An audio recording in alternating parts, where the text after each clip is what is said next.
இன்றைக்கி morning song போட்டுட்டாங்க. இரும்பிலே ஒரு இருதயம் உழைக்குதே, முதல் முறை காதல் அழைக்குதே, அந்த சாங் தான் போட்டிருக்காங்க எந்திரன் படத்துலேருந்து. ஸோ இந்த படத்தை நான் வந்து இந்த சாங்கையும் இந்த படத்தையும் நான் ஒருத்தர் கூடயா கனெக்ட் பண்ண ட்ரை பண்ணி பார்த்தேன். எனக்கு யாரோடையும் கனெக்ட் பண்ண தெரியல. பட் எனக்கு தெரிஞ்ச வரைக்கும் இதை கனெக்ட் பண்ண முடிஞ்சதுன்னா நான் திவாகர் கூட தான் கனெக்ட் பண்ணுவேன்.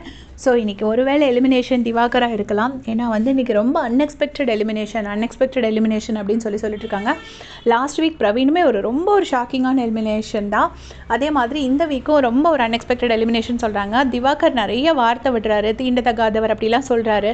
ஸோ அவரை வச்சுட்டு வந்து சேனலுக்கு பெரிய கெட்ட பேராக இருக்கிறதுக்கு வாய்ப்பு அதிகம்.